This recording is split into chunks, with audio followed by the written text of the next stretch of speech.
Le cours est aujourd'hui pour l'élévation de l'âme de David Ben Yehuda Ashkenazi. Et en tous les cas, on est aujourd'hui le 14 janvier et on commence notre traditionnel cours du lundi, fin de matinée. On est bien sûr Parshat Bo et une paracha très importante puisque c'est la paracha de la sortie d'Égypte. Nous sommes sortis cette semaine. Et on va rentrer dans le vif du sujet. D'abord, vous rappelez quelque chose qui est très important, qui nous servira de clé pour mieux comprendre ce qui se passe dans cette paracha. Une clé que j'ai déjà souvent rapportée, on ne peut pas ne pas la rapporter à chaque fois qu'on revient à ces parachiotes, Bo ou la paracha de la semaine dernière, Vaera.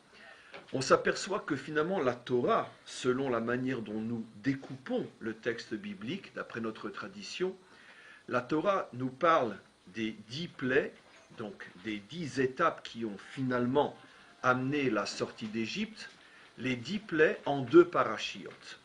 La semaine dernière, Parshat Vaera, et cette semaine, Parshat Bo.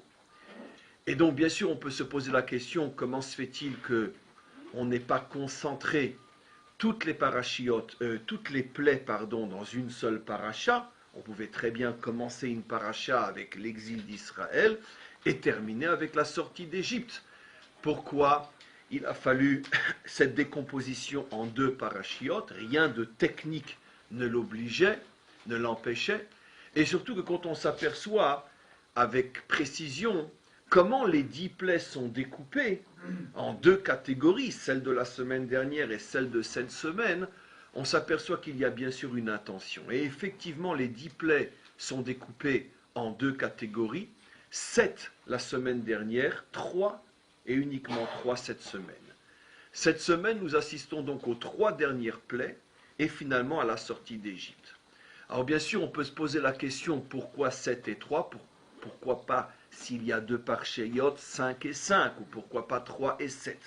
Alors bien sûr, je ne vais pas rentrer dans les détails profond pour répondre à cette question, parce que comme ça touche à des notions de Kabbalah extrêmement profondes et secrètes, nous n'aurons pas le temps, dans le cadre de ce cours d'explorer, même au niveau du commencement, d'explorer ces notions, mais je vais rapporter uniquement ce qui nous intéresse. En vérité, on sait que les 10 plaies correspond d'une certaine manière à 10 coups donnés sur 10 écorces, 10 clipotes, comme je l'expliquais dans d'autres cours. C'est une image, bien sûr. L'identité juive était emprisonnée à l'intérieur d'une écorce. C'est le cours, je crois, que j'ai aussi donné la semaine dernière ici, sur les fameux noms qui descendent en Égypte. C'était ici, Nahon. Les noms qui descendent en Égypte. Donc, d'une certaine manière, l'identité juive qui est emprisonné dans une écorce, dans une prison. Je dis le mot écorce car j'utilise le langage en le traduisant en français des maîtres d'Israël qui parle de clipote.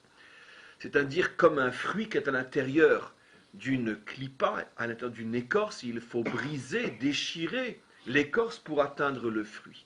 Et donc l'identité juive était à l'intérieur de cette écorce et il a fallu taper 10 fois sur l'écorce pour qu'elle s'ouvre et que finalement se libère l'identité d'Israël, c'est-à-dire en français que naisse véritablement le peuple juif. Mais en vérité, nos maîtres expliquent que c'est plus que 10 coups sur la même écorce, c'est comme si on avait en vérité, et c'est véritablement comme cela qu'il faut comprendre, au niveau de l'image, et bien sûr saisir le message et le symbole, ce sont 10 écorces les unes sur les autres, et jusqu'à ce qu'on atteigne le fruit. Et les 7 premières écorces ont été brisées la semaine dernière dans Parshat Vaera, mais quoi qu'il en soit, on n'était encore pas libre, parce que tant qu'il n'y a encore qu'une seule écorce, on ne peut pas atteindre le fruit. Et les 3 dernières écorces ont été brisées cette semaine dans Parshat Bo. Alors très, on pourrait dire, tzimtzumisé, réduit au maximum pour parler de cette notion, de quoi s'agit-il ? Nos maîtres disent que fondamentalement, et ce sont encore une fois des images, mais je le décrypte en français, il y a 2 types de clipotes, c'est-à-dire 2 types d'empêchements qui empêchent le dévoilement de l'identité juive. Ce qu'on appelle les clipotes au niveau du cœur et les clipotes au niveau du cerveau. Les clipotes au niveau du cœur sont au nombre de 7, et les clipotes au niveau du cerveau sont au nombre de 3. Qu'est-ce que cela signifie? Pourquoi 7 au niveau du cœur et pourquoi 3 au niveau de la tête? Nos maîtres expliquent qu'il y a fondamentalement 7 qualités. Les qualités, c'est le monde du cœur. Et fondamentalement, 3 niveaux, au niveau du cerveau, au niveau de la pensée. D'ailleurs, même physiquement, comme on le sait, le cerveau se décompose en 3 parties. Le cerveau de droite, le cerveau de gauche et le cervelet qui est au milieu des deux. En tous les cas, donc, 3 dimensions dans la pensée, 7 dimensions dans le cœur, dans les qualités. L'ensemble de l'identité juive, tant au niveau de ses qualités qu'au niveau de son cerveau, était en exil, et il fallait libérer l'identité juive.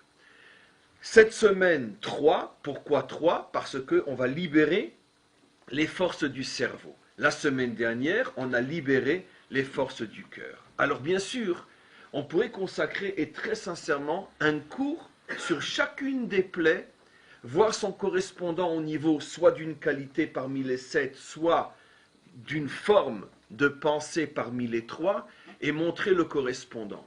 Bien sûr, nous n'allons pas le faire, et on va simplement expliquer l'essentiel. Qu'est-ce que peut signifier des qualités le cœur juif en exil? Qu'est-ce que cela peut signifier? Alors donnons un exemple simple. Nos maîtres disent que la nature d'Israël, c'est Rachmanim bene Rachmanim. C'est-à-dire, comment on va traduire, miséricordieux, fils de miséricordieux. C'est une manière bien sûr exagérée d'expliquer que la nature juive est très miséricordieuse. Donc elle a facilement, vite pitié de celui qui est dans le besoin. On nous dit aussi que la nature juive, c'est Gomle Chassadim. C'est-à-dire donc la charité, c'est très proche de la pitié, mais ce n'est pas forcément tout à fait la même chose. La charité, quelqu'un est dans le besoin, on l'aide. Et donc ce sont les traits de caractère de la nature juive. Est-ce que c'est vrai encore aujourd'hui? Est-ce que c'est pas vrai encore aujourd'hui? Je vous ai déjà expliqué que bien sûr que c'est vrai aujourd'hui. Pourquoi c'est vrai aujourd'hui? On a une preuve. Qui sont dans notre pays les plus juifs de tous les juifs qu'il y a dans ce pays, par rapport à cette définition-là? L'extrême gauche, bien évidemment. Certainement pas les rabbins avec un chapeau sur la tête. Pourquoi l'extrême gauche? Parce que c'est la pitié poussée à l'extrême, bien évidemment. Donc c'est sûr que si on cherche des juifs dans ce pays, c'est certainement là qu'on va les trouver. Je ne plaisante qu'à moitié. Qu'à moitié. Et donc, mais, je rajoute, c'est l'exemple même d'une identité juive en exil. Ça veut dire quoi en exil? Ça veut dire que cette qualité au départ est complètement prisonnière d'elle-même. La klipa, c'est que tu es prisonnier de toi-même. Écoutez bien ce que je dis. Quand tu as une qualité, mais que tu n'as plus le discernement pour savoir quand cette qualité doit être appliquée et quand il ne faut pas l'appliquer, ou plutôt appliquer une qualité inverse, parce que fondamentalement, comme vous le savez, surtout depuis le temps que vous suivez mes cours, le monde a été créé sur le principe de la lettre bête, Bereshit, première lettre de la Torah qui veut dire deux. Ce monde devrait et censé reposer sur un équilibre parfait entre les forces contraires. Parce que dans ce monde, partout où tu trouves une force, tu trouves sa force contraire. Là où il y a le blanc, il y a forcément le noir. Là où il y a le jour, il y a forcément la nuit. Là où il y a l'eau, il y a forcément le feu. Et là où il y a le bien, il y a forcément le mal. Ce qui veut dire qu'il n'y a pas une seule force, une seule énergie, une seule existence qui se suffit à elle-même. Elle trouvera toujours en face d'elle quelque chose qui s'oppose à elle. C'est le choix que le maître du monde a fait lorsqu'il a décidé de créer le monde en commençant avec la lettre bête. C'est bien plus qu'un aspect technique. Il fallait bien commencer avec un mot. Donc un mot a forcément une lettre et la première lettre du mot va être la première lettre de la Torah. Pour ceux qui ont suivi mes cours sur les lettres du Zohar, vous savez à quel point le choix de la première lettre a été extrêmement important. Finalement, c'est la lettre bête qui a été choisie, qui a pour valeur numérique 2. L'une des raisons, comme ça a été expliqué dans ces cours, c'est parce que le maître du monde a choisi de créer son monde sur le principe d'une chose et son contraire. Et donc, automatiquement, tout le travail de l'homme va être de trouver le point d'union entre une chose et son contraire. Et quel va être le point de départ de toutes les catastrophes humaines? Ce n'est pas le mal, ce que je dis, je le répète, est une idée profondément juive. Ce n'est pas le mal en tant que tel qui est l'origine de tous nos problèmes, c'est le fait d'être emprisonné à l'intérieur de ses qualités. C'est-à-dire qu'à l'origine de tout mal, il y a une qualité qu'on n'arrive plus à gérer. Donc, qui dit qualité? La justice, la bonté, la pitié, la générosité. Une qualité on pourrait dire que tu sublimes, à laquelle tu rends un culte, ça veut dire que c'est cette qualité devant laquelle tu te soumets et que tu divinises. À partir de ce moment-là commence véritablement le mal. Et on arrivera toujours à son contraire. Par exemple, nos maîtres nous disent, et c'est toujours ce qui va se passer, comment en arrive-t-on à être un assassin? Comment en arrive-t-on à être un grand assassin? Comment? Ça, c'est un des plus grands secrets de la morale juive. Comment en arrive-t-on à être un grand assassin? Comment? Eh bien non, en étant exagérément bon avec ceux qui ne méritent pas notre bonté. C'est comme ça qu'on finit par être un grand assassin. On a, comme tous les exemples bibliques, un exemple fabuleux dans notre Torah. Vous le savez, qui est l'exemple de quelqu'un qui est devenu un très grand assassin et qu'il a commencé à être démesurément bon avec ceux qui ne méritaient pas la bonté? Quel est le modèle de ce problème-là dans notre Torah? Le roi Shaoul. Bien sûr, vous le savez. Le roi Shaoul à qui on a demandé de se battre contre Amalek. Le roi Shaoul, à ce moment-là, a eu un problème de conscience, un problème moral qu'il n'a pas pu surmonter. Comment et de quel droit le prophète Shmuel m'ordonne-t-il de m'attaquer à Amalek, alors que, comme vous le savez, combien de fois je vous l'ai rapporté, à l'époque du roi Shaoul, ça faisait 500 ans que Israël était en paix avec Amalek. C'est vrai, Amalek nous avait attaqué 500 ans auparavant, au moment où nous étions sortis d'Égypte. C'est vrai qu'à l'époque, Amalek incarnait l'anti, tout ce que vous voulez par excellence. Qu'est-ce qu'il vient nous attaquer? Il ne fait pas partie des 7 peuples cananéens. Il n'a pas de terre à protéger. On ne le met absolument pas en danger. Il n'est pas du tout dans notre projet. Pourquoi vient-il nous attaquer? Tout simplement parce qu'il a la haine des Juifs en lui. Et donc, dès qu'il entend parler de la naissance d'Israël, il attaque. C'est vrai, mais depuis que l'on s'était battu avec lui et que l'on l'avait vaincu à l'époque de Josué, donc à l'époque de Moshe, Yahushua s'était battu avec lui, on n'avait plus jamais pratiquement entendu parler de lui. Et à l'époque du roi Shaoul, Amalek vivait à la frontière sud-est d'Israël, dans la région de Arad, et en plus était l'ami intime de notre plus grand ami, l'ami intime de notre ami, et les amis des amis sont nos amis. Qui était notre grand ami dont il était l'ami? Les descendants de Yitro, qu'on appelle dans la Bible le Kini, qui vivaient dans la région de Arad. La partie de la branche Yitro qui ne s'était pas convertie, car une grande partie d'entre eux s'était bien sûr convertie, comme Yitro lui-même et sa fille Tzipora. Mais une grande partie ne s'était pas convertie, mais malgré tout s'était collé à Israël, était resté, si vous voulez, des Bnei Noach, collé à Israël, et donc qui vivaient à nos côtés. Et les grands amis des Kinim étaient Amalek, comme on le voit à l'époque de Shaoul. Donc tout d'un coup vient Shmuel et dit, j'ai reçu une prophétie, tu dois attaquer Amalek. À ce moment-là, évidemment, Shaoul a un problème de conscience qui, si nous, on avait dû être à sa place, aurait été multiplié des milliards et des milliards et des milliards de fois. Ça veut dire que Shaoul était des milliards de fois plus grand que nous. Vous savez pourquoi? Parce qu'il n'a pas tout de suite interné Shmuel dans un asile de fous. Si à notre époque, une chose comme ça se passait, je vous garantis que de l'extrême gauche à l'extrême droite, en passant par tous les religieux de la planète, le bonhomme qui vient et qui nous dit « je me souviens de ce que vous ont fait les Espagnols », etc., il y a seulement 500 ans, tout de suite on l'interne. Tout de suite on l'interne. Malade mental le bonhomme. Donc au moins, Shmuel avait en face de lui un homme beaucoup plus juif que nous, en ce sens qu'il ne l'a pas fait interner. Mais jusqu'à accomplir ce que Shmuel disait, il a dit non, c'est pas possible, il rêve, je ne peux pas imaginer que Dieu lui a ordonné une chose pareille. Bekitsour, son problème de conscience a fait que, bon, il a attaqué Amalek, mais une guerre conventionnelle avec des morts d'un côté, des morts de l'autre, et il n'a pas fait ce qu'on lui avait demandé de faire. Très bien. À ce moment-là, Diznomed, comme vous le savez, est sorti une voix du ciel qui lui a dit, d'accord, ne sois pas plus tzaddik qu'on te demande de l'être. Et la voix s'est arrêtée à ce moment-là. Il n'a pas compris, ne sois pas plus tzaddik qu'on te demande de l'être. Beaucoup plus tard, il a eu un problème avec l'homme le plus extraordinaire de tous les hommes portés sur la planète d'Israël.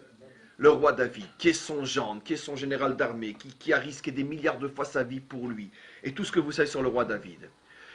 Et il le poursuit pour le tuer. David a le malheur de rentrer dans la ville de Nov, une ville entièrement de Kohanim, habitée de dizaines de milliers de personnes. Il a le malheur, alors qu'il était affamé, de demander un morceau de pain et un petit peu d'eau au Kohanim de Nov pour pouvoir continuer son chemin. Il n'y passe même pas la nuit. Shaoul l'apprend, il fait éliminer hommes, femmes, enfants, toute la ville de Nov. À ce moment-là, la voix continue et elle lui dit, je t'avais dit, ne sois pas plus juste qu'injuste, parce que sinon, on devient encore plus mauvais qu'un mauvais. Et l'exemple de Shaoul est resté l'exemple de ce que voilà, ce qu'une qualité bonne au départ, mais quand on est prisonnier de cette qualité, voilà vers quoi elle mène. Et donc automatiquement, la Torah nous apprend, il y a énormément d'exemples qui vont dans ce sens-là dans toute la Bible, que la Torah parle rarement, en tous les cas en ce qui concerne les modèles juifs, la Torah parle très rarement d'un personnage biblique mauvais en tant que tel. Elle nous parle toujours de personnages qui n'ont pas su gérer leur qualité, et parce qu'ils étaient prisonniers de leur qualité, c'est-à-dire qu'à un moment où ils auraient dû mettre leur qualité de côté pour adopter une autre attitude, ils n'ont pas pu le faire, et c'est comme ça qu'ils se sont préparés à devenir le contraire de leur qualité. Écoutez bien ce que je dis, c'est très important. Et pourquoi ? Pour rejoindre ce que j'ai dit aussi dans un autre coup il n'y a pas si longtemps que ça, le monde a été créé sur le principe suivant. Toute qualité naturelle, ça veut dire que tu es bon parce que c'est ta nature. Mais tu refuses de gérer cette nature, ça veut dire que tu te laisses aller à ta nature. Même si elle est bonne, sache que tôt ou tard, ta nature t'explosera à la figure et tu seras amené à faire le contraire de ce que tu croyais être. Et celui chez qui ça ne se passe pas, celui à qui ça n'arrive pas, c'est seulement parce que Hachem le protège. Mais si une personne s'entête à être bon lorsqu'il faudrait être juste, car la bonté et la justice ne vont jamais ensemble, parce que quand tu dois condamner un pauvre parce qu'il a tort et parce que tu as pitié de lui, tu l'innocentes, tu as peut-être fait quelque chose qui est bon, parce qu'il n'aura pas à payer ce qu'il a volé, puisqu'il est pauvre. Mais d'un autre côté, tu n'as pas été juste. Tout le monde comprend ces exemples simples, ça ne va pas forcément ensemble, la bonté et la justice. Si quand tu devrais accomplir la justice, parce que tu as une bonne nature, tu accomplis la bonté, à ce moment-là, sache une chose, si le maître du monde te lâche, tu en arriveras un jour à commettre un acte ou d'injustice ou de cruauté inimaginable au point que tu vas t'étonner toi, mais comment je peux faire une chose pareille? Parce que c'est l'impardonnable règle de celui qui s'emprisonne à l'intérieur de sa nature. Donc, on comprend maintenant qu'est-ce que signifie le fait que les 7 qualités de l'identité juive étaient en exil. En vérité, quand je dis l'identité juive, pour ceux qui me suivent depuis longtemps, vous savez que, en vérité, ce que je veux dire, c'est l'identité humaine, un point, c'est tout. Le peuple juif étant le micro du macro, c'est-à-dire le peuple juif étant le laboratoire de l'histoire humaine, ce qui se passe chez nous est une expérience pour l'humanité tout entière. Il n'y a pas en vérité juif et non juif, il y a une humanité à l'intérieur de laquelle se trouve un laboratoire humain, à l'intérieur duquel le maître du monde expérimente toutes les erreurs ainsi que toutes les qualités, de manière à ce que cet exemple puisse servir au moment de la délivrance finale à ce qu'on appelle Or la Goyim, la lumière des peuples, où Israël, après être passé par toutes les erreurs possibles et inimaginables, et les ayant surmontées et résolues, pourra servir de modèle pour l'humanité tout entière. C'est ça et uniquement ça et seulement ça la raison de l'élection, comme j'ai déjà expliqué, puisque c'est la paracha de l'élection, c'est cette paracha qu'on sort d'Égypte. L'élection ne signifie absolument pas qu'on est les meilleurs, les plus intelligents, les plus tout ce que vous voulez. L'élection signifie qu'il y a un peuple de fous qui a accepté d'être le laboratoire de l'expérience de l'aventure humaine, ça veut dire que nous allons collectionner dans notre histoire toutes les erreurs possibles et inimaginables, ainsi que tous les bienfaits possibles et inimaginables, et lorsqu'on sera passé par toutes les expériences que l'humanité dans son ensemble doit traverser, que nous aurons réussi à les surmonter, à ce moment-là, nous pourrons venir avec un message concret de Or la Goyim. Parce que lorsque les nations nous diront, est-ce que vous avez vécu ça? On dira, oui, on l'a vécu, regardez comment on l'a résolu. Est-ce que vous avez vécu ça? Oui, regardez comment on l'a résolu, etc., etc. Donc, c'est la raison pour laquelle Israël a été choisi. Donc, les 7 qualités qui étaient en exil, c'est la semaine dernière. Ce qui veut dire que chacune des qualités, on les connaît, très globalement et en traduisant véritablement très superficiellement. Première qualité, chesed, la bonté. Deuxième qualité, gvura, on va traduire la justice, bien que ça englobe beaucoup d'autres choses. Troisième qualité, tiferet, la vérité. Quatrième, donc être un homme vrai, on pourrait appeler ça la franchise, l'authenticité, je préfère dire, parce qu'on parle de qualité, donc je préfère parler d'authenticité, donc bonté, justice, authenticité. Netzar, détermination, Od, reconnaissance, Yesod, stabilité, Malchut, royauté. Les 7 qualités fondamentales, les 7 étaient enfermées à l'intérieur d'une clipa. Que signifie enfermé à l'intérieur d'une clipa? Ce qui veut dire que ceux qui étaient parmi les Juifs nés avec une nature bonne n'arrivaient jamais à être autre chose que bon, ce qui est terriblement dangereux. Ceux qui étaient nés avec une nature dure, rigoureuse, n'arrivait jamais à être autre chose autrement que dur, rigoureux, et accomplir toujours la justice de la manière la plus implacable. Nos maîtres disent, tenez-vous bien, que l'une des raisons pour lesquelles le temple, le deuxième, a été détruit, vous savez pourquoi? Alors vous le savez tous, haine gratuite, querelle, etc. Mais ce que vous savez peut-être moins, parce que là il faut vraiment bien étudier le Talmud, nos maîtres affirment dans un autre texte moins connu que le premier, que le deuxième temple a été détruit parce que, alors je demande ce qui s'est enregistré, parce que alors comment ça va être mal compris, parce que notre peuple accomplissait la loi à la lettre. La loi à la stricte lettre. Ça veut dire quoi? C'est-à-dire ce qui était marqué, on le faisait exactement. Alors, je vais vous donner un exemple de ce que ça veut dire accomplir la loi à la stricte lettre. C'est un sujet dont je parle ces derniers temps. Ça veut dire que même si l'accomplissement de la loi à la... J'en ai parlé aussi ici la semaine dernière. Même si l'accomplissement de la loi à la stricte lettre crée des fois des situations terriblement, on pourrait dire, dures à supporter dans la relation humaine ou dans des choses comme ça, alors on accomplit ça, non, c'est marqué, un point, c'est tout. Sans tenir compte de la dimension humaine, de la dimension réelle, concrète, qui demande aussi de savoir comment, d'une manière diplomatique. Donnons un exemple simple, mais vraiment simple et qui servira de modèle. Il y a une discussion entre Beth Shammai et Beth Hillel. Qu'est-ce qui se passe si quelqu'un, un ami que l'on connaît, d'accord, vient de se fiancer, il nous présente sa fiancée, d'accord? Bah, à notre goût, elle n'est pas belle du tout. D'accord. Il dit alors, comment tu la trouves, ma fiancée? Alors Beth Shammai dit, écoute, tu n'as pas le droit de mentir. Tu n'as pas le droit de mentir. Donc si tu la trouves pas belle, et objectivement pas belle, eh ben tu lui dis, ouais, très bien. Beth Hillel dit, tu dois lui dire, waouh, c'est la plus belle de toutes. Alors nos maîtres se posent la question, attends, je ne comprends pas, apparemment c'est Shammai qui a raison, c'est une grave interdiction de mentir. En plus c'est hypocrite. En plus on sait que la loi est toujours comme Hillel. Alors comment Hillel peut dire oui, c'est la plus belle de toutes? Qu'est-ce que nous disent nos maîtres? En vérité Hillel ne dit pas un mensonge. Simplement il demande à l'homme de penser comme celui qui a choisi cette femme. S'il l'a choisie, c'est que pour lui elle est la plus belle de toutes. Donc tu lui dis selon comment lui la voit. Voilà. Donc, c'est pas vraiment une vérité, puisque moi je ne la vois pas belle. Mais d'un autre côté, je me mets à ta place, puisque tu l'as choisie. C'est qu'à tes yeux, elle est belle. La preuve, c'est que tous les vendredis soirs, qu'est-ce qu'il lui chantera à son épouse?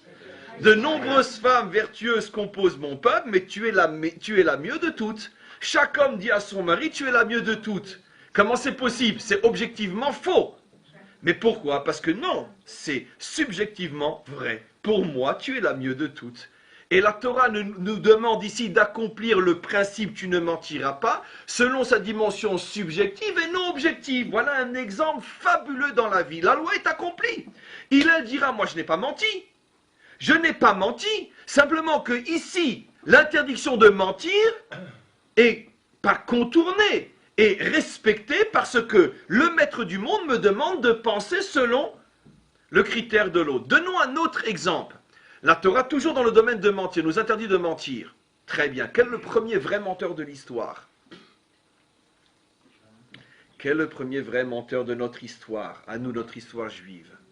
La première fois qu'on voit quelqu'un qui est un petit menteur, un petit grand menteur dans notre histoire juive. Dans l'histoire juive, on va commencer à partir d'Abraham. Comment? Yaakov. Yaakov. Ah là là. Le premier vrai menteur de l'histoire, c'est le bon Dieu. Ben oui, très bien. Hachem fait savoir à Abraham, d'accord, qu'il aura un enfant alors qu'il a 100 ans et elle 90. D'accord. Sarah l'entend. Qu'est-ce qu'elle dit? Elle dit, mais c'est impossible, mon mari est trop vieux. Hachem va chez Abraham, il rapporte à Abraham les propos de Sarah. Il lui dit, pourquoi ta femme mariée, elle a dit qu'elle était trop vieille et qu'elle ne pourrait pas avoir d'enfant? Mais attends, c'est parce qu'elle a dit. Nos maîtres apprennent du mensonge d'Hachem que pour le shalom, on a le droit de mentir. Le premier menteur était Hachem. Regardez les versets, ils changent. Incroyable dans la Torah. Hachem ne rapporte pas ce que Sarah a dit. Et nos maîtres disent pourquoi? Parce que s'il avait dit à Abraham qu'elle a dit tu es trop vieux, vous imaginez? Vous imaginez ce qui serait passé à la maison. Donc, Hachem a rapporté je suis trop vieille. Mais là encore, nos maîtres expliquent, maintenant un peu plus profondément, c'est pas vraiment un mensonge, parce que c'est vrai que c'est pas ce qu'elle a dit. Mais quand Hachem rapporte et dit elle est trop vieille, est-ce que ça c'est un mensonge ou non? Non, c'est vrai qu'elle est trop vieille elle aussi. Simplement qu'elle n'a pas dit ça. Alors dans la mesure où ce que rapporte Hachem n'est pas faux, bien que ce n'est pas ce qu'elle a dit, de là on apprend que ça ne s'appelle pas non plus un mensonge, puisque on le fait dans le but qui est le shalom. Donc vous voyez des exemples extraordinaires, et pour ça il faut vraiment, heureusement qu'on a ces clés de lecture. Vous voyez comment la Torah, dans le texte lui-même, nous apprend que la loi c'est une chose, mais savoir comment l'accomplir c'est toute une sagesse. Et parfois, accomplir la loi bêtement, parce que c'est marqué, peut amener des catastrophes. Imaginez-vous si quelqu'un était venu et rapportait à Abraham, tu sais, ta femme dit que tu es trop vieux. Mais vous imaginez, après lui dire, mais tu es complètement malade, qu'est-ce qu'il aurait dit? Mais c'est la vérité. J'accomplis ce que la Torah me demande. Qu'est-ce qu'on lui répond? Non. La Torah t'a dit, tu ne mens pas. Mais maintenant, il y a toute une sagesse pour savoir comment on ne ment pas. Et parfois, dire la vérité telle que tu l'as dit, toi, est contraire même à l'esprit de la Torah. Alors évidemment, ce n'est pas à des gens comme vous et moi de s'amuser à faire notre propre cuisine. Ça, on en a parlé la semaine dernière. Sinon, on arrive à ce qu'on appelle judaïsme libéral ou autre chose. Mais l'idée existe.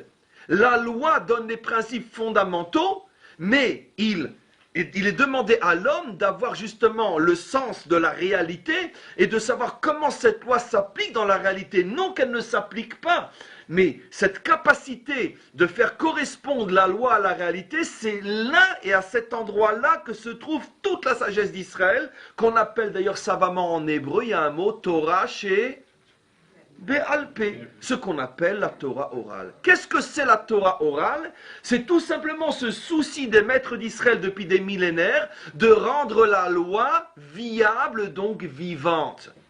Et nos maîtres disent, à l'époque de la destruction du deuxième temple, les Juifs accomplissaient la loi telle qu'elle est écrite, sans tenir compte de comment on le vit, et ça a amené de telles catastrophes que finalement c'est l'une des raisons qui a amené destruction du temple.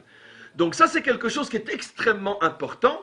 Et donc, pour celui qui était prisonnier dans la clipa de la justice, de la loi, il appliquait la loi comme un éléphant qui parfois rentre dans un magasin de porcelaine et qui casse tout. Et ainsi de suite pour chacune des qualités. La semaine dernière, chacune des plaies, et il faudrait bien sûr comprendre le lien entre chaque plaie et ce qu'elle vient casser comme écorce, mais chacune des plaies vient casser une écorce, ce qui veut dire que les Égyptiens, en tant que symbole, incarnaient les 7 clipotes, c'est-à-dire les 7 emprisonnements à l'intérieur de ces 7 qualités. Et c'est ce qu'il fallait briser. Cette semaine, on arrive à quelque chose de nouveau. C'est les 7 clipotes du cerveau, et là on va les trois clipotes du cerveau, et là on va s'arrêter un petit peu pour comprendre. Que sont les 3 cerveaux? Les 3 cerveaux sont appelés d'abord dans le langage de nos maîtres, Chokhma, Bina et Da'at. La Chokhma à droite, la Bina à gauche et Da'at au milieu. À quoi ça correspond? En allant droit au but, Chokhma correspond, traduisez pas en français, à la foi, c'est-à-dire la capacité de s'attacher à des choses qui sont au-dessus de la compréhension. Ça, c'est la Chokhma. La Bina, c'est ce qu'on appelle l'intelligence, la compréhension. Et Da'at, c'est l'expérience. Je pourrais traduire d'une autre manière, mais ce que je dis est 100%, et pour ne pas dire 300%, juste, c'est les vraies traductions. Pourquoi? Da'at, c'est ce qu'on appelle en hébreu moderne Nisayon Chayim, quelqu'un qui a l'expérience de la vie. C'est aussi en soi une sagesse. C'est-à-dire que le Da'at ne s'obtient qu'en relation avec le monde. C'est-à-dire donc, c'est-à-dire la raison pour laquelle le mot Da'at n'apparaît qu'au moment où l'homme s'unit à la femme. Pourquoi? Parce que l'homme rentre dans la réalité, rentre dans l'existence réelle. Et donc c'est là qu'il va pouvoir mesurer ce qu'il a appris, ce qu'il sait, etc. Puisque là, il va devoir réaliser. Finalement, le meilleur de soi, on doit le réaliser, on est censé du moins le réaliser dans sa propre famille. Même le travail qu'on fait, l'argent qu'on gagne, si on a encore les yeux en face des trous, c'est dans le but de réussir sa vie familiale à tous les niveaux, matériel, moral et spirituel. Donc, dès que l'homme se marie, on dit Vaïda Adam et Chava, parce que maintenant commence le monde de l'expérience.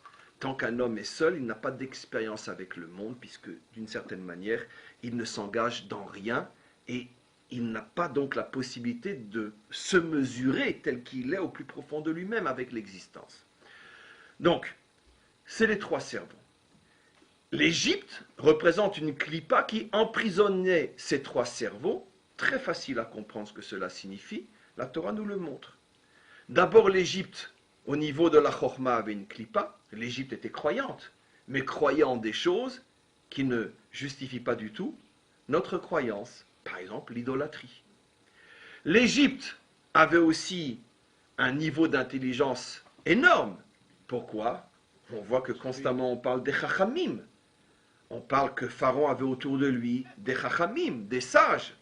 Mais l'intelligence de l'Égypte n'avait rien à voir avec l'intelligence d'Israël.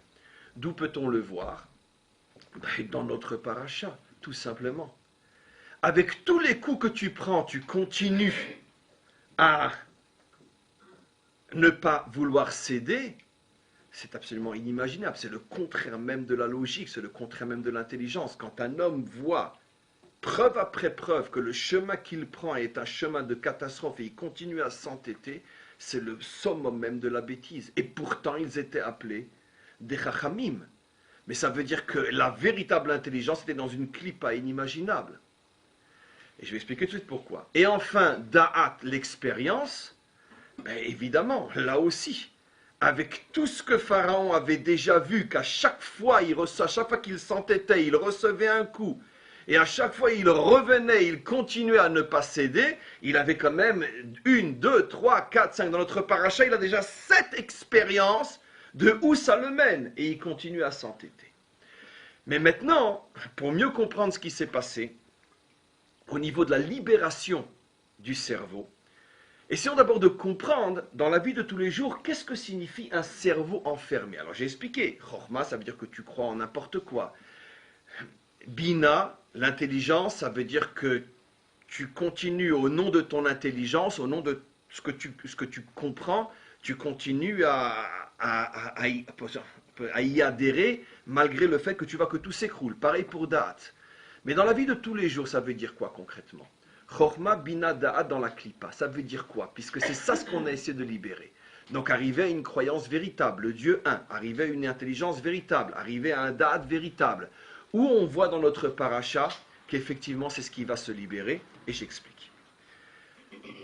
C'est dans notre paracha, mes amis, que, comme vous le savez, est donnée pour la première fois une mitzvah au peuple juif. Quelle est la mitzvah qui est donnée? Première mitzvah qui est donnée, la mitzvah de Rosh Chodesh, comme on le sait. Des mitzvot, des commandements avaient déjà été donnés, mais à des individus. Bien que ce sont des individus pères. Abraham avait reçu la Brit Mila. Jacob avait reçu la mitzvah du Maaser ou du Guid Anaché, le nerf sciatique, peu importe. Mais en tous les cas, la première fois que notre peuple reçoit une mitzvah, c'est la mitzvah de Rosh Chodesh. C'est tellement important au point que le premier Rashi de la Torah pose la question: comment se fait-il qu'on n'a pas débuté la Torah avec la première mitzvah d'Israël, la mitzvah de Rosh Chodesh? Et si vous remarquez le texte, vous verrez, donc on se trouve le premier jour du mois de Nissan. Hachem dit à Moshe: Achodesh azeh lachem rosh achodashim. Ce mois-là sera pour vous le premier des mois. Et après que cette mitzvah nous est donnée, suit toute une liste d'autres mitzvot qui vont être données. C'est vrai, pratiquement toutes liées à la sortie d'Égypte. La mitzvah du korban, Pessar, donc l'agneau. La mitzvah de manger de la matzah, avec du maror, la mitzvah, ou plutôt l'interdiction de manger du chametz, la mitzvah du rachat des premiers-nés, et on termine la paracha avec la mitzvah de mettre les tefilines. Donc, pratiquement toute la paracha à partir de ce fameux chapitre 12, Yudbet, toute la fin de la paracha avec une interruption pour la sortie d'Égypte elle-même, la Makat Bechorot, la mort des premiers-nés, mais toute la fin de la paracha nous parle des mitzvot. Mais tout commence avec la première mitzvah, qui est la mitzvah de Rosh Chodesh. Alors bien sûr, on peut se poser la question, qu'est-ce que cette mitzvah vient nous apprendre pour être la première de toutes les mitzvot? Question que j'ai souvent demandé, aujourd'hui je vais y répondre d'une manière un petit peu nouvelle. Pourquoi finalement c'est cette mitzvah qui est la première de toutes les 613 mitzvot? Donc c'est dire qu'elle représente la tête, et d'ailleurs c'est ce que la Torah nous dit. Cette mitzvah s'appelle Rosh, elle s'appelle la tête. Rosh Chodesh. Mais nous, on traduit en vérité Rosh Chodesh par le début du mois. Mais traduisons mot à mot Rosh Chodesh. Qu'est-ce que cela signifie? La tête du renouveau. Non! La tête nouvelle, Rosh Chodesh, la tête du renouveau ou la nouvelle tête. C'est bien ce que je vous disais, que dans cette paracha, on parle de se renouveler la tête. Rosh Chodesh signifie nouvelle tête. Ce qui veut dire que dans cette paracha, ce qui se joue, c'est une nouvelle tête. Et on va voir maintenant le secret, comment on arrive à une nouvelle tête, c'est fabuleux. La mitzvah est donc la mitzvah de Rosh Chodesh. Le mois de Nissan devient le premier mois, et vous allez voir qu'il y a 4 moments maintenant importants qui sont cités dans l'ordre. Le premier du mois, on consacre ce jour-là à ce qu'on appelle la consécration du mois, sanctification du mois, mais encore une fois, sous le signe de Rosh Chodesh, renouveler sa tête. Alors on va voir comment qu'on renouvelle sa tête. Dit en français, comment qu'on a une tête juive. Comment? Deuxième date, Hachem dit toujours à Moshe, on est le premier du mois, pour montrer que tout est lié au premier du mois, il lui dit, tu enseigneras aux enfants d'Israël que le 10 de ce mois-là, ils devront prendre un C. Ils devront prendre un agneau ou un mouton et l'amener dans la maison, le 10. Après, troisième date, et le 14 du même mois, le C sera tué pour après le manger quand? Le 15. Et le 15, c'est le jour de la sortie. Ce qui veut dire qu'il y a 4 dates qui sont données dans ce chapitre 12. Le premier du mois, on donc Rosh Chodesh. Le 10 du mois, on prend l'agneau. Le 14 du mois, on le tue. Et le 15 du mois, donc le 14 au soir, le 15, puisque la nuit commence, le jour commence la veille, le 15, on le mange. Et c'est le 15, au moment où ils le mangeaient, ils ont dû le manger, comme dit la Torah, Bechipazon à toute vitesse, c'est le 15 qu'ils sortent. Donc on voit qu'il y a ici une succession d'actions extrêmement importantes qui permettent la sortie d'Égypte. Comme Rashi le dit, il manquait, dit Rashi, une mitzvah, il en manquait 2, mais j'en explique une. il manquait une mitzvah importante pour mériter la délivrance, et cette mitzvah est accomplie par tout ce qu'on fait avec l'agneau. 10, on le prend et on l'attache à un poteau de la maison ou au pilier du lit ou de la table. Le 14, on le tue. Le 15, on le mange. Et pendant qu'on le mangeait, le signe de la délivrance, le son de la délivrance a retenti. Et on est sorti en mangeant, comme dit le texte, habillé avec son baluchon. Et pendant qu'on était en train de manger, on sortait. C'est explicite dans les versets.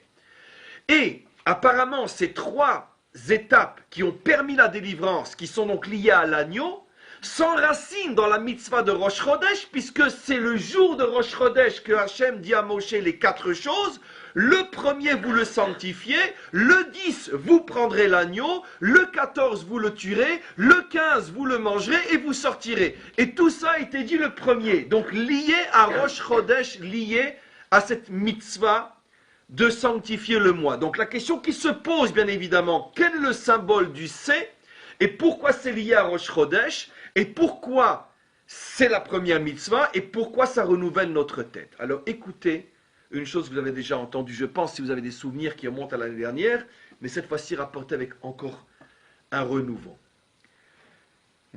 Les versets font remarquer un peu plus tard qu'on est sorti Bechodesh à Aviv. Finalement, les premiers à avoir fait une révolution au printemps, c'était qui? D'où, bien sûr, le fait qu'ils ont copié. Et, évidemment, c'est évident. Est-ce que vous pensez qu'ils sont capables de faire qui que ce soit dans le monde quelque chose qu'ils n'ont pas piqué dans la Bible? Évidemment, comme toujours. Et donc, la révolution arabe, le printemps, qui fait allusion, bien sûr, à la sortie d'Égypte au mois de printemps. La révolution contre l'oppresseur. C'est le même schéma, le même. Mais regardez maintenant ce que je vais dire. Regardez. Pourquoi le printemps? Pourquoi le C? Comme vous le savez, c'est explicite dans les versets. Il y a un moment où Pharaon dit à Moshe, bon, c'était la semaine dernière, bon allez, je vous laisse partir, non c'est cette semaine, c'est la première ou la deuxième des 3 dernières. Il dit, bon, je vous laisse partir, mais vous ferez vos sacrifices en Égypte. Moshe répond, comment veux-tu qu'on sacrifie l'idole des Égyptiens sous leurs yeux? C'est absolument impossible. Le C était l'une des idoles égyptiennes. Le C, donc, l'agneau. Ce n'était pas la seule, il y en avait des quantités d'autres. Mais c'est l'une d'entre elles, et c'était l'idole que l'on servait en Égypte. Quel mois, je vous laisse deviner? Le mois de Nissan. Quel jour? Le 15. Et d'ailleurs, jusqu'à aujourd'hui, quel est l'astre qui correspond au mois de Nissan? L'agneau. Le Talé, c'est différents âges. Selon qu'il a 1 an, il s'appelle C. Quand il a 2 ans, il s'appelle Talé. Et quand il a à partir de 3 ans, je crois qu'il s'appelle Keves. C'est le même animal, mais selon l'âge, le vieillissement, il change le nom dans la Torah. C, Talé, Keves. Et donc, c'est ce qu'on appelle le Mazal Talé. Le Mazal de l'agneau, jusqu'à aujourd'hui. Dans l'astrologie juive, entre parenthèses, puisque chaque mois a un astre, il y a, pour le mois de Nissan, l'astre Talé. Maintenant, en Égypte, au mois de Nissan, le 15 du mois de Nissan, on fêtait la fête du mouton. C'est intéressant, la fête du mouton, c'est resté jusqu'à aujourd'hui. Une fête musulmane, c'est incroyable, incroyable. Ben oui, on est très proche de l'Égypte. La fête du mouton, c'est incroyable, incroyable. Et vous allez voir. Et pourquoi elle se faisait au mois de Nissan, qui est Chodesh HaAviv, qui est le printemps? Mais chez eux, c'était le printemps arabe. Et regardez ce qui se passe. Je vais vous donner des clés de lecture absolument incroyables. Vous voyez comment la religion, après, on lit l'histoire. C'est ça notre Torah. Elle est en avance sur tous les journaux de notre temps. Et regardez. Donc, la fête du mouton, on le retrouve dans l'islam. Le printemps arabe, ou plutôt, on devrait dire le printemps islamique, plutôt que le printemps arabe, pour appeler un chat, puisque c'est l'islamisme, qui monte au pouvoir, un peu partout. Et au mois de Nissan. Pourquoi le mois de Nissan? Regardez ce qui se cachait, disent nos maîtres, derrière cette idéologie du mouton, précisément en Aviv, mois de Nissan. Bon, eux, ils n'appelaient pas ce mois le mois de Nissan, mais c'était en tout cas le mois du printemps pour tout le monde. C'est le printemps pour tout le monde. Qu'est-ce que suggère le printemps, mes amis? Qu'est-ce que ça suggère de bon? Le renouveau, la libération, puisque c'est toute la nature qui était prisonnière, qui hivernait, tout renaît, tout fleurit, tout naît. D'accord? Le printemps est le symbole de la renaissance. Chodesh, Chidouche, Chadash, du renouveau, bien sûr. Et alors, pourquoi c'était un moment tellement important en Égypte? Allons un petit peu plus loin. Et qu'est-ce qu'il y a après le printemps? L'été. L'été, ça commence à être très lourd déjà. Il n'y a plus de renaissance. Au contraire, on s'écroule. Surtout en Égypte, 50 degrés à l'ombre. Et puis après l'été, qu'est-ce qui vient? L'automne. Et après l'automne, qu'est-ce qui vient? L'hiver. Et après l'hiver, qu'est-ce qui vient? Le printemps. Et après le printemps, qu'est-ce qui vient? L'été. Et après l'été, qu'est-ce qui vient? L'automne. Et après l'automne, qu'est-ce qui vient? L'hiver. Qu'est-ce que la civilisation égyptienne disait? Égyptienne, c'est un mot de code. Qu'est-ce que le monde disait, continue à dire, et dira malheureusement encore à vision humaine encore pendant longtemps? Laisse tomber. Toutes les révolutions, de toute façon, ceux qui vont remplacer Assad sont encore pires que lui. Ceux qui ont remplacé Moubarak sont encore pires que lui. Vous vous rendez compte que Moubarak est jugé pour avoir tué des manifestants, alors que ceux qui sont au pouvoir aujourd'hui, on en fait autant. Déjà, on en fait autant. Mais vous imaginez le monde de fou dans lequel on est. Vous imaginez le monde de fou dans lequel on est. On imagine dans quelques années seulement ce qu'il adviendra à un pauvre Égyptien s'il ose éternuer à droite alors que tout le monde dit qu'il faut éternuer à gauche. D'accord? On le sait. Ça veut dire que qu'est-ce que le printemps naturel nous indique? Cause toujours et bois de l'eau fraîche. C'est vrai que la nature a son propre système de renouvellement, mais on tourne constamment en rond. Ça veut dire que les peuples se révoltent, on aspire à la liberté. Les révolutionnaires prennent la place de leurs oppresseurs et deviennent plus oppresseurs que leurs oppresseurs. Et viennent de nouveaux révolutionnaires qui foutent en l'air les oppresseurs, qui prennent leur place pour devenir de nouveaux oppresseurs. Et ça tourne en rond. Les Égyptiens disaient que tout, et c'est pour ça qu'ils attendaient le printemps, ils disaient la chose suivante. On vit dans un cirque ou dans un cycle infernal d'une fausse liberté. La liberté, on ne l'aura jamais. Parce que même quand on se libère, on est rattrapé par l'histoire et la nature et on finit nouveau par être aliéné. L'éternelle aliénation des soi-disant libérés. Écoutez-moi bien. Le printemps naturel est, d'une certaine manière, la confirmation de cette croyance terrible comme quoi, finalement, on ne pourra jamais s'en sortir, l'homme ne pourra jamais être libre, puisque finalement, le monde a été créé naturellement en représentant ce cycle fou de toute libération termine toujours sur un automne et sur un hiver. Et à nouveau, une nouvelle libération, et un nouvel automne, un nouvel hiver. Et c'est ça, le symbole de l'Égypte qui transforme tout le monde en esclave, c'est-à-dire on ne peut être que esclave. Et quand tu auras éliminé l'oppresseur, alors l'esclave qui a pris la place de l'oppresseur sera un nouvel oppresseur avec de nouveaux esclaves. Mais tout n'est qu'illusion. On ne peut pas sortir de ce cycle infernal. Et c'est la raison pour laquelle l'astre qui correspond à ce mois est le mouton, car on sait très bien ce que signifie le mouton, la résignation devant le guide, et on le suit comme des moutons. Et donc, fondamentalement, l'Égypte disait, les hommes ne sont que des moutons, c'est vrai, il y a des sursauts tout d'un coup révolutionnaires, mais ça ne prend pas, ça ne prendra jamais. D'ailleurs, qui c'est qui l'a parfaitement compris, ça? Qui c'est qui l'a parfaitement compris? Eh bien, ceux qui dirigent le monde. Ils savent très bien que quand il y a des sursauts de toute façon, ça ne dure pas. Des fois, ils se trompent, comme Assad en ce moment.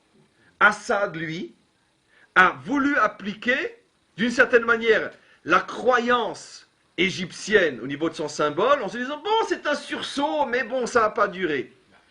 Là, il s'est fait avoir, parce que oui, ça va durer, Mais il ne s'est pas fait avoir non plus, parce qu'il ne va être que remplacé. C'est-à-dire que le nouveau Assad aura un nouveau nom. Mais il y aura de nouveaux opprimés qui vont remplacer les anciens, tout simplement. Mais le système, lui, ne va pas changer. Voilà. Vient maintenant l'histoire d'Israël. Hachem dit, regardez ce que dit le verset. Vayikru ish se lebet avot. Vayikru ish se lebet avot. Qui sait comment on va traduire ce verset? Comme un vrai lecteur.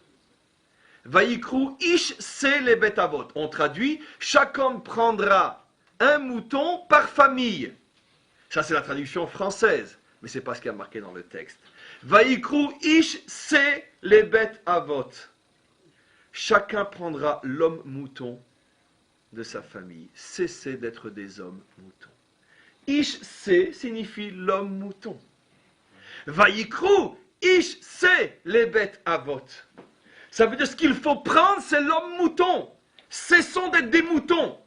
Si tu me poses la question, mais c'est impossible, on est forcément des moutons parce qu'aujourd'hui on est dans l'euphorie d'un printemps. Mais demain le printemps sera remplacé par un nouvel hiver. Et à quoi ça sert de remplacer Assad? Celui qui va prendre sa place sera pire que le premier. Pourquoi a-t-on remplacé Moubarak puisque Morsi est pire que lui? Pourquoi? Donc restons des moutons. De toute façon ça ne marche pas. C'est ce que disait Pharaon. À quoi ça sert de vous révolter? De toute façon, vous remplacerez un système par un autre. Ça ne marchera pas. Le printemps ne reste pas. Vient maintenant la Torah et dit non, il faut changer sa tête. Est-ce que vont pouvoir exister, oui ou non, des hommes qui croient que ce système-là n'est pas forcément un déterminisme pour tous les hommes?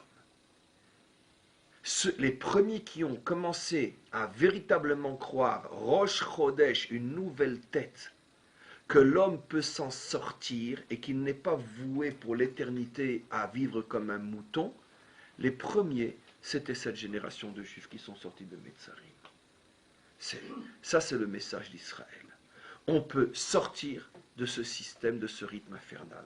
Maintenant, on comprend pourquoi ça s'est passé au mois de Aviv, parce qu'effectivement on croit au renouveau, on comprend, mais à la différence du mois d'Aviv chez les Égyptiens, qui à ce moment précis servait le mouton comme pour dire, ne vous inquiétez pas, il y a un renouveau aujourd'hui, mais finalement tout le monde va redevenir un mouton, car nous sommes tous des moutons, et il faut bien un dirigeant de ces moutons, donc c'est moi Pharaon, et demain ça sera un autre, mais à part Pharaon, il n'y a que des moutons. Nous, on a sacrifié le Ish-Se, on a sacrifié l'homme mouton, comme pour dire que non, nous allons sortir de ce système. Et c'est la raison pour laquelle on est sorti d'Égypte le jour du culte du mouton, comme pour montrer qu'Israël a brisé justement ce déterminisme d'être un peuple mouton. On a brisé ce déterminisme-là. C'est pas facile, surtout à la veille des élections. C'est pas facile. Où pendant des semaines et des semaines, la télévision nous transforme en « mais pour qui tu votes? Mais puisque nous allons tous être des moutons, puisque forcément on nous a tous conditionnés à faire le choix qui de toute façon est connu à l'avance. Tout est déjà, comme on dit, combiné, vendu à l'avance, on sait très bien ce qui va se passer. On va remplacer un remplaçant par un remplaçant qui est comme le remplacé. Rien ne va changer et on le sait. Mais c'est pas grave, on y croit, on y va, tout le monde va aller voter, on est sûr que ça va apporter un renouveau, ça va... Un renouveau. Un jour après les élections, tous les problèmes qu'on avait un jour avant, on continuera à les avoir un jour après. Pourquoi? Parce que les peuples ne cherchent pas à changer vraiment. Ils cherchent tout simplement à pouvoir continuer à être des moutons. Tout simplement. Tout simplement. Si... Depuis 3500 ans, 2 fois par jour, on nous demande de nous souvenir de la sortie d'Égypte, sans compter qu'une fois par an, on en fait une fête. C'est pour bien nous faire comprendre que l'homme mouton, le Ish-Se, est malheureusement l'homme fondamental, et que pour sortir véritablement d'Égypte, ça demande beaucoup, beaucoup plus que de revoter le même, que le même, que le même, que le même. Qu'il soit de gauche ou de droite, c'est tous les mêmes et vous le savez. Il n'y a aucune différence. Aucune différence. Je ne vous ai pas dit qu'il ne fallait pas voter, parce que après tout, je veux dire, mieux vaut être un mouton que rien du tout. Mais c'est pas grave. Continuons à être des moutons. Donc en tous les cas, ça c'est Rosh Chodesh. Maintenant, juste une chose, mais qui est évidente. Pourquoi la première mitzvah s'enracine justement dans la sanctification du temps? Parce que le temps, par définition, c'est ce problème-là. Où on voit cet éternel retour qui n'en finit pas. Et quand c'est le jour, vient la nuit, quand vient la nuit, vient le jour, et quand c'est l'automne, vient le printemps, et quand vient le printemps, vient l'automne, etc. C'est le temps. Rien ne nous ramène autant au déterminisme de la nature que le temps. Comme je le dis souvent, c'est la raison pour laquelle le mot zman, qui veut dire le temps dans le sens de succession de minutes et d'heures, n'existe pas dans la Torah de Moshe. Le mot le plus utilisé dans toutes les langues parlées ne figure pas une seule fois dans la Torah de Moshe. Zman n'existe pas. Pourquoi? Parce que la Torah est dans son essence complètement au-dessus du temps, puisqu'elle vient briser le temps, ou plutôt elle vient montrer que l'homme peut échapper au déterminisme du temps. Que signifie échapper au déterminisme du temps? Cesser d'être un mouton. Mais c'est très très dur de cesser d'être un mouton. Pourquoi? Parce que pour ça, il nous faut un Moshe à notre tête. Il nous faut un homme hors temps. Il nous faut quelqu'un qui soit capable de croire qu'on peut véritablement faire une révolution qui ne va pas redevenir exactement la même chose en changeant de nom. C'est extrêmement difficile. Alors bien sûr que le projet d'Israël a réussi. Mais il a réussi uniquement comme une graine plantée sur le terrain de l'histoire. La sortie d'Égypte signifie que la graine est née. Mais entre la graine et l'arbre, et à plus forte raison entre la graine et les fruits qu'on récolte, il peut s'écouler encore 3500 ans. Israël, en sortant d'Égypte, a créé la graine. Cette graine existe maintenant. Ça veut dire qu'existe véritablement sur Terre le projet d'une vraie révolution. D'une révolution où les méchants ne seront pas remplacés par des gentils aujourd'hui parce qu'ils sont opprimés, mais qui deviendront terriblement méchants demain lorsqu'ils seront au pouvoir. Cette graine a été plantée. Maintenant, il faut toute l'histoire pour en récolter le fruit. Et le fruit, c'est quoi? C'est la délivrance finale. La délivrance finale, qui est l'aboutissement, pas une nouvelle délivrance, mais l'aboutissement de la sortie d'Égypte, c'est-à-dire, c'est tout simplement la graine qui a été plantée, qui a donné un arbre, qui a donné des fruits. Et la délivrance finale, c'est le temps où on récolte les fruits. Selon ce qui est dit dans les psaumes, Azorim bedima berina yiktsoru. Ceux qui ont semé dans les larmes récolteront dans la joie. Et qu'est-ce qui va se passer au moment de la délivrance? Une grande et véritable révolution.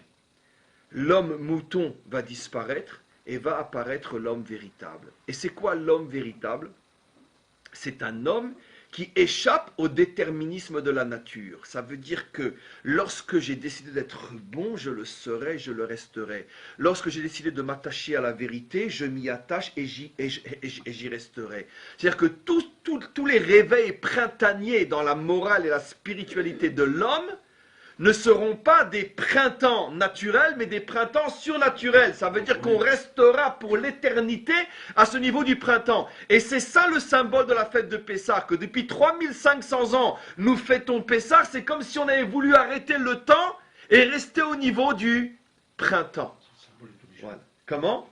C'est le aussi d'une certaine manière, mais disons que ça commence avec Tou Bishvat, mais ça trouve son expression la plus forte au printemps, puisque c'est vrai que la sève du printemps commence à remonter dans les arbres à partir de Tou Bishvat.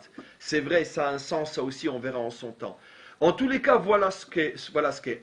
Pour conclure, à notre niveau, être un juif de la sortie d'Égypte signifie concrètement et simplement, réduit des milliards de fois par rapport à ce cours, la chose suivante. Non seulement la constance dans les choix positifs qu'on fait dans la vie, mais pas seulement s'y tenir, mais constamment augmenter. Ça veut dire qu'il n'y a pas de choix, il n'y a pas d'autre choix possible.